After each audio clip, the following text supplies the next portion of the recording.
Todos tenemos derecho a una segunda oportunidad. Nunca te darás cuenta de qué tanto puedes obtener hasta que no has perdido todo. La única ventaja de haber tocado fondo es que ya no te queda más que una cosa, y eso es ganar. Agradezco infinitamente por la espera. El tiempo y la vida, en definitiva, me han dado sorpresas inefables en últimos instantes, cambios muy drásticos, y debo ser sincero con todo aquel que me escuche. Casi di por terminado un momento y un para siempre. Pero existen las segundas oportunidades. Justo cuando creí que esto estaba por esfumarse, y no hablo de este proyecto que escuchas, hablo de algo mucho más profundo. Una segunda oportunidad se pone frente a mí, y muy personalmente admito que no estoy dispuesto a desperdiciarlo. Gracias infinitas por la paciencia, gracias por esperar, y gracias por permitirme una oportunidad más de estar al lado tuyo. Remembrando aquellos días en los que definitivamente me costaba más que ahora ver lo que tenía frente a mis ojos, me doy cuenta que casi sin notarlo tuve una experiencia tan fuerte con algo que yo juraba que no fue así, que me tomó mucho tiempo aceptar lo que fue, por aferrarme a aquello que creía que siempre estuvo ahí. La negación puede ser una, en verdad, cautiva de realidades, y la aceptación algo muy liberador. Yo soy Franco, y esta es La Boca de Lucifer.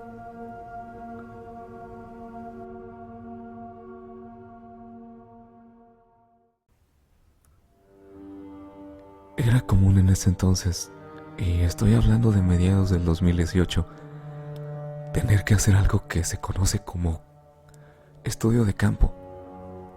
Prácticamente era como tener que ir a ciertos lugares con personas que sabíamos que tenían ciertos factores vulnerables, con el fin de aportarles algo a su vida. Ya saben, prácticas típicas de un estudiante: toma de signos vitales, preguntar por ingesta de medicamentos, cuidados generales, cosas que hacemos todos cuando estamos siendo unos polluelos. Nos habíamos dividido en bloques. Debo decir que me sentí muy afortunado, puesto que en la parte en la que yo laboré tenía compañeros de muy buen ver. Chicos que no solamente siguen siendo mis amigos, sino que en su momento fueron personas por demás importantes, y en quienes definitivamente confié muchas cosas. Y no me siento arrepentido de ello.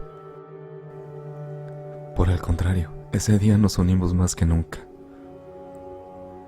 Aquella vecindad era una típica estructura de madera pura.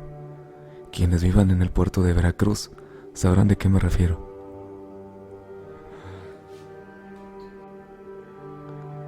Me atrevo a creer que ese día nos unimos más que nunca.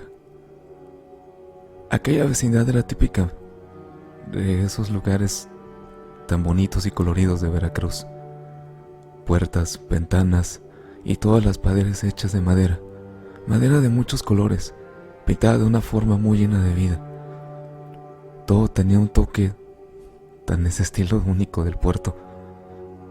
Insisto, quienes sean del puerto de Veracruz entenderán de qué estoy hablando. Le daba una vida muy única, y esas personas, aunque teniendo muchas dificultades, se les notaba que no quitaban la esperanza, la fe quizás, el sueño por algún día progresar. No era necesario entablar en muchos detalles, pero sabíamos que tenían la situación bastante difícil. Eran muy amables con nosotros, y al vernos llegar a todos, un grupo de chicos con vestimentas blancas, estetoscopios, oxímetros y nuestro maestro, aquel doctor tan cálido, se alegraban mucho al vernos. Nos ofrecían algo de lo que sea que tuvieran en casa. Llegábamos a revisar una por una aquellas casas Entablábamos y conocíamos un poco de esas personitas, cada una era diferente a su manera. Pero el entorno era siempre igual, hogareño, pero muy reservado. Como les dije, estábamos divididos en grupos, y a nuestro grupo nos había tocado una casa que no estaba dentro del censo que mi maestro ya conociera. Me refiero a que parecía que esa casa había estado en un abandono desde hacía ya mucho tiempo, y al revisarla en persona nos dimos cuenta de que había una habitación más, una casa más. Por el contrario del resto de las casas, esta no tenía los típicos colores, ni las ventanas transparentes. Era más bien una casa con un tono de madera muy oscura, un tono que prácticamente absorbía toda la luz. Cafés, oscuros y negros, pero no porque fueran pintados, sino porque el tiempo ya había deteriorado muchas cosas, y era casi obvio que no había mucho que ver ahí. Pero era nuestra casa y no podíamos irnos ni terminar el día sin haberla revisado. Éramos 5, incluyéndome. Como era costumbre, llegamos a la puerta y alguien tenía que tocarla para iniciar el típico saludo. Aunque eran personas cálidas, muchos nos veían con un poco de aburrimiento, pues era costumbre que semestre tras semestre siempre hubiera un grupo de estudiantes haciendo lo mismo. Aunque no eran personas que nos recibieran bien, se notaba que a veces era por puro compromiso. Pero aquí fue algo muy diferente. Al acercarnos a la puerta, yo la toqué. Y les puedo asegurar que prácticamente en cuanto puse las manos y di esos 3 pequeños en la puerta de madera, alguien la abrió como si nos hubiera estado esperando. Y sí, se los aseguro, puesto que apenas levanté mi puño de la madera, la puerta se abrió. Era una puerta que no tenía ningún tipo de chapa ni de seguro. Estaba cerrada por un candado unido a una cadena muy gruesa y muy pesada, de esas que utilizas para algún lugar en el que sabes que tienes algo muy valioso, en el que definitivamente no quieres que se lleven nada tuyo. No había ningún candado, al menos no colocado. Había un candado, pero solo estaba sobrepuesto. La cadena se movió. Sí, la jalaron por dentro. Abrieron la puerta y una mujer nos recibió. Buenos días. ¿Cómo están? Lo más común era que al vernos nos dijeran adelante, pasen, buenos días. Pero ella nos recibió con una sonrisa en sus labios. No era muy común, insisto, eran personas muy amables, pero nos recibió con una amabilidad.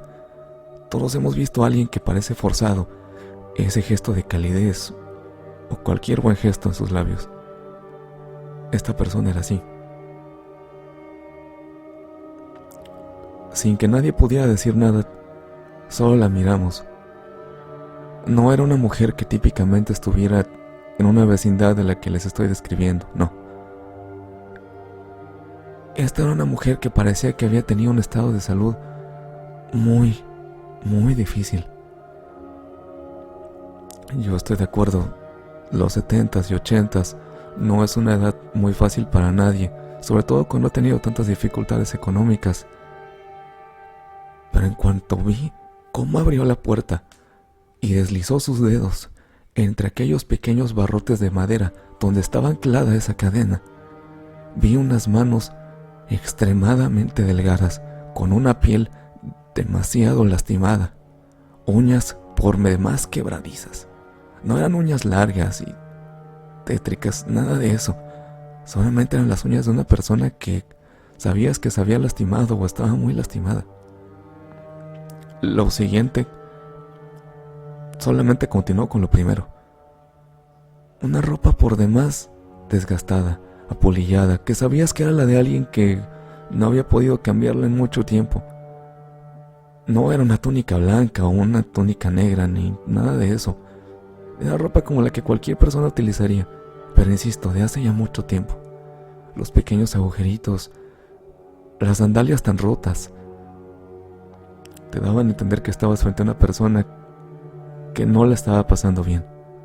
Una sonrisa muy larga, larga dentro de lo normal, pero con unos dientes demasiado amarillentos, oscurecidos a veces, rotos en algunos casos, labios quebrados, lo que no es usual porque nos encontrábamos casi en Semana Santa en el puerto de Veracruz. Otra vez, quienes hayan visitado Veracruz en ese momento del año sabrán que el clima no es frío, sino muy cálido y húmedo. ¿Quién tendría los labios rotos por el frío en un momento así? Unas mejillas casi inexistentes, pómulos demasiado marcados, ojos muy hundidos. Una mirada vacía, un cabello por demás quebradizo, totalmente alaciado, pequeñas franjas blancas, otras más un poco oscuras, y la otra mano escondida, temblorosa. Pero eso no era lo que nos preocupó, o al menos no fue lo que me preocupó a mí, y todos nos habíamos dado cuenta de que nos había llamado ese mismo punto. Les puedo jurar que nunca en mi vida había visto tantos crucifijos en una habitación. Yo vengo de una familia por demás religiosa. Tengo tías y abuelas que en verdad sus casas parecían más bien iglesias o templos por la excesiva cantidad de imágenes religiosas. Pero eso no era nada comparado al tapizado tan impresionante de cruces dentro de esa casa. Una cruz tras otra, de diferentes tamaños, algunas sin el clásico Cristo, solamente era la T de madera, de metal, de palma, de cualquier material. Pero no había una ventana que no estuviera plasmada de ello. De las 4 paredes, todas estaban tapizadas, totalmente tapizadas. Era una cantidad incontable. Y generaba miedo con solo verla. Porque te preguntas hasta dónde tuvo que ser interrumpida la paz mental de alguien para obsesionarse tanto con algo así. Creo que fue un instinto innato en el que todos nos detuvimos y los pies de todos se congelaron y nadie quiso meterse más ni avanzar a aquella casa. Era una casa muy pequeña, de unos 4 metros por 4, nada grande. Y a pesar de que aquella mujer nos dijo, pasen, con confianza, todos nos reservamos a decir, no es necesario, solo veníamos a hacer algunas preguntas y en otro momento, la siguiente semana, terminaremos de hacer lo que veníamos, el estudio y la toma de signos. Por ahorita solo, pasen, de verdad. Ese gesto en el que ella se hizo hacia atrás y abrió más la puerta, totalmente abierta, nos mostró un poco más. Utensilios de cocina sucios, pero no de un par de horas, ni siquiera de un par de días. Les estoy hablando de algo que llevaba ahí semanas o meses tal vez, porque esos restos de comida ya ni siquiera estaban en mal estado, estaban prácticamente hechos polvo. Los utensilios estaban por demás oxidados, en algunos casos rotos. Era un total abandono, no parecía que una persona pudiera vivir en esa situación. Era una imagen totalmente incongruente, porque esas imágenes religiosas estaban tan bien cuidadas y lo demás tan descuidado junto con esa mujer. Dicen que cuando ves algo que no compite como un animal, que se comporta como un humano, genera miedo porque tu cerebro no puede interpretar el por qué algo que debería de formar parte de otra cosa está en algo muy distinto. Esa confusión genera miedo. Parte del por qué nos asusta la oscuridad. Bueno, yo creo que eso fue lo que nos asustó a todos, porque pensábamos esto no es normal. Insistimos, será en otro momento y solo veníamos a tomar apuntes y a tomar un poco de preguntas. De hecho, apenas queríamos venir a ver... ¡Pasen! Insisto, pasen. Ya no sonaba como una invitación, más bien parecía una orden. De las 3 compañeras que venían con nosotros, las 3 retrocedieron. Juntaron sus manos y juguetearon con sus dedos, agacharon sus cabezas y dieron un par de pasos hacia atrás. Y los dos varones que estábamos hicimos frente. Me apena un poco decirlo, pero hicimos frente de una forma un tanto temblorosa. Algo ahí, en definitiva, no era normal. Y por alguna razón, nos quería ahí dentro.